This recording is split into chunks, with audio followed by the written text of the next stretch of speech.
Shalom Bapak Ibu, sahabat Galilea yang diberkati oleh Tuhan Yesus. Saudara, pada zaman Raja Kores memerintah kerajaan Media Persia, bangsa Yehuda diizinkan pulang dari pembuangan di Babel kembali ke Yerusalem.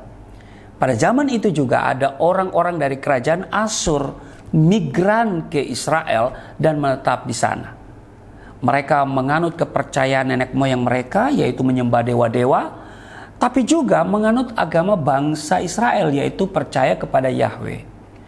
Bangsa ini merupakan lawan dari bangsa Israel ketika pembangunan Bait Suci. Bapak Ibu, orang percaya, saudara dan saya sebagai tubuh Kristus sedang berada dalam pembangunan rumah rohani. Selama kita dalam pembangunan rumah rohani, maka perlawanan dari iblis akan selalu datang, betul?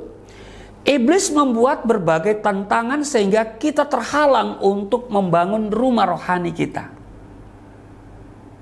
Semangat orang-orang Yehuda untuk membangun bait Allah menjadi lemah akibat munculnya perlawanan dari bangsa asing yang ada di tengah-tengah mereka. Sudah bisa lihat di dalam Ezra pasal 4 ayat 4. Maka penduduk negeri itu melemahkan semangat orang-orang Yehuda dan membuat mereka takut membangun. Target utama iblis pada setiap anak-anak Allah adalah melemahkan semangat. Bahkan dia mencuri semangat itu.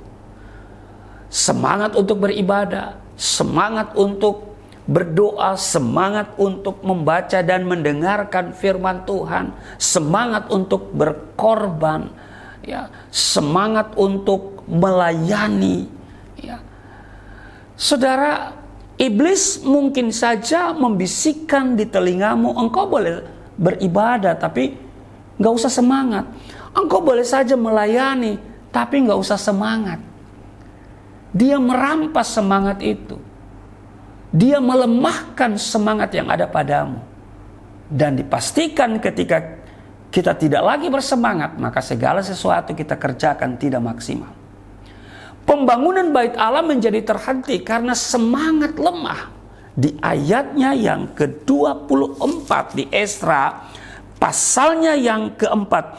Pada waktu itu terhentilah pekerjaan pembangunan rumah Allah yang di Yerusalem.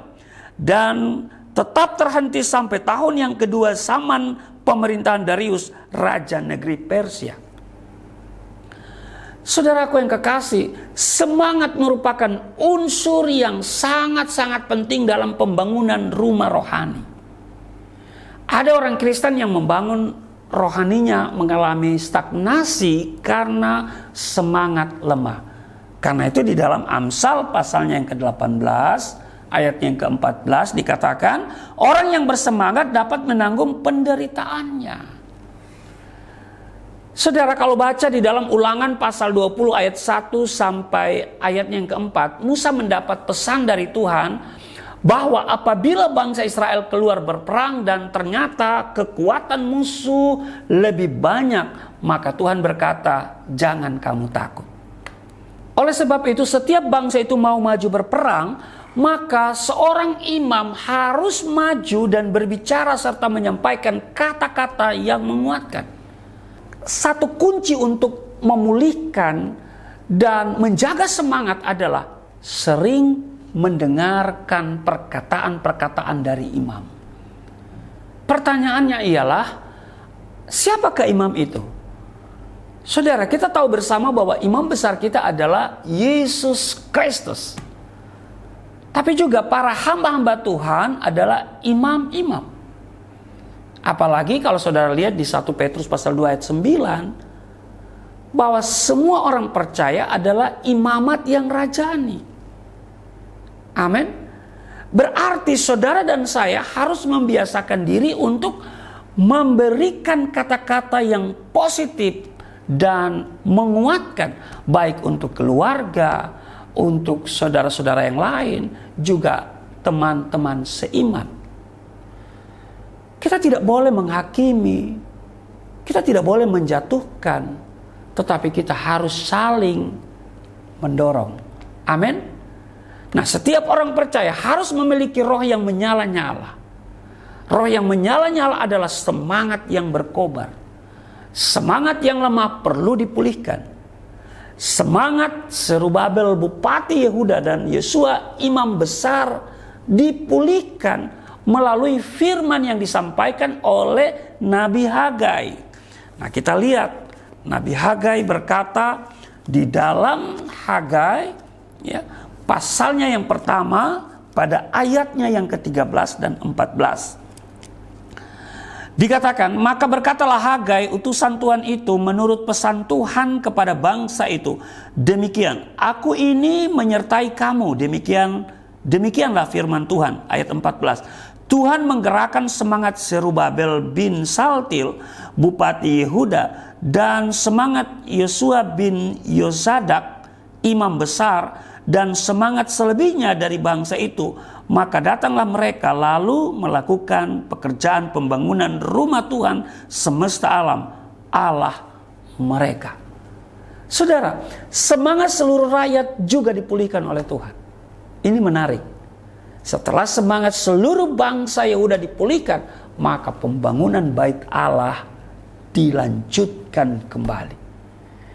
Saudara, Roh Kudus yang memulihkan semangat Zerubabel bukan oleh gagah dan kuat kita, tetapi oleh Roh Tuhan.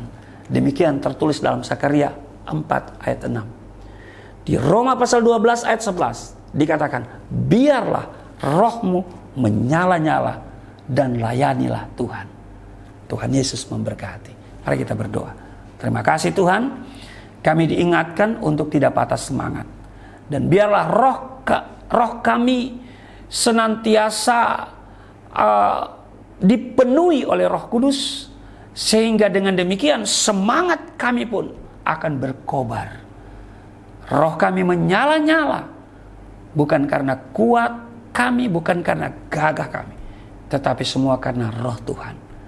Mampukan kami semua untuk tetap kuat dan roh kami tetap menyala-nyala di masa-masa yang sukar ini, untuk tetap melekat kepada Tuhan, tetap memiliki semangat melayani, dan tetap memiliki semangat untuk berkorban.